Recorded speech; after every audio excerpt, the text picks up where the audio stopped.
Today, we are diving into a really misunderstood form of abuse. It's something that, on the surface, gets brushed off as just a messy property dispute. But I'm telling you, it is not about the stuff. It's about what happens when your entire history, your very sense of who you are, is deliberately taken from you and used as a weapon.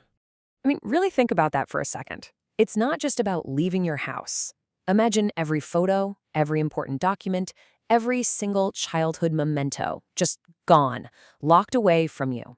It's a huge question, and the answer is so much deeper and more damaging than most people realize. So to really get a handle on this, we first have to know what to call it. Clinicians have actually identified this as a very, very specific kind of psychological injury.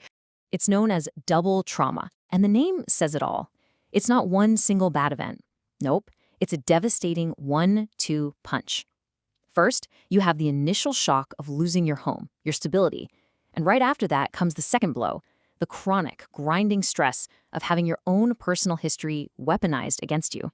Okay, so this breakdown is absolutely crucial. Step 1 is that acute crisis, right? The sudden move, the displacement. But step 2 is where the real psychological warfare kicks in.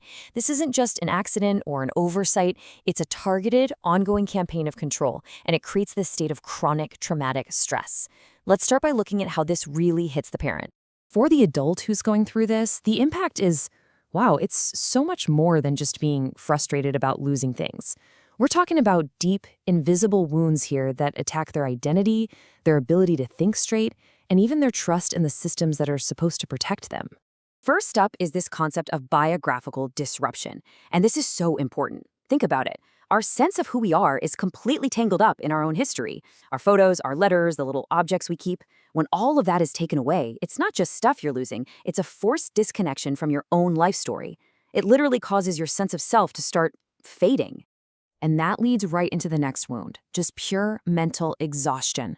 Can you imagine having to replace every single thing you own? I mean, everything, from a toothbrush to your kid's birth certificate, all while you're trying to fight a complex legal battle?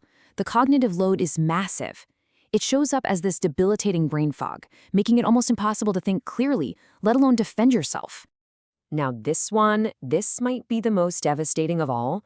You go to the legal system for help, for protection, but instead, the abuser manages to use that very system to keep hurting you. This is called betrayal trauma.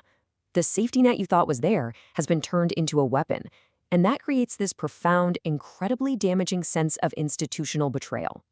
Okay, now we have to shift gears and look at this from the child's perspective. Because for a kid, we're not just talking about things. These objects are the actual building blocks of their reality, their security. To really get the impact here, we have to talk about transitional objects. You know that worn-out teddy bear or that one specific blanket a kid absolutely cannot live without? Well, the famous psychoanalyst D.W. Winnicott identified these as critical tools for development. They're not just toys. They help a child feel secure and manage that huge leap from being totally dependent to having a sense of self. It's part of their psychological foundation. So when that one special object just vanishes, the child loses their primary way of soothing themselves. And this isn't a small upset we're talking about. It can trigger intense anxiety, even what's called developmental regression. You might see a potty-trained child suddenly start bedwetting again. Their entire sense of security is just shattered. And what about the things they've made? A child's drawings, their school projects. To them, that's not just clutter. It's proof. It's validation that they exist and that they can have an impact on the world.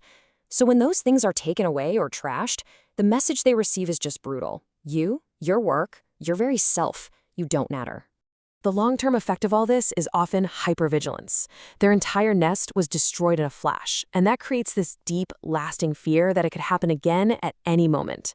You might see it show up as hoarding new toys or becoming absolutely inconsolable if a new toy gets misplaced. To that child, any small loss feels like it could be another devastating total loss. So you have to be asking, why? Why does this happen? This isn't about being disorganized or just plain spiteful. This is a cold, calculated tactic. It's about turning property into a weapon.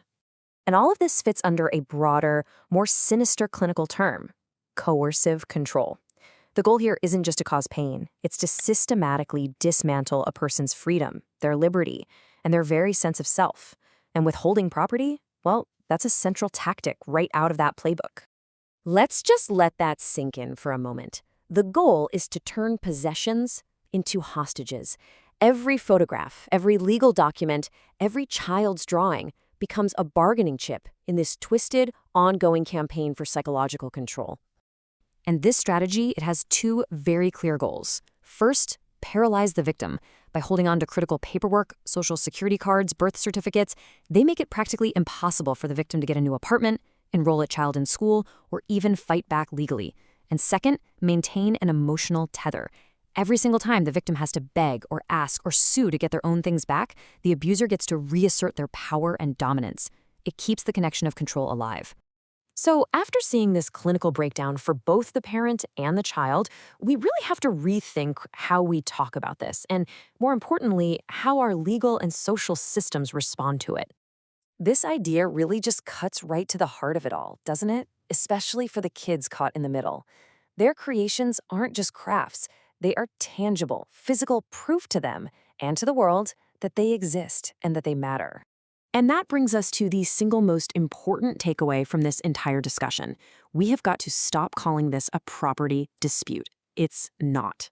It is a clinically significant act of psychological warfare, full stop. And using the right language is the very first step toward recognizing how severe this trauma is and actually holding people accountable. So we'll end with a question aimed squarely at the professionals who see these cases day in and day out.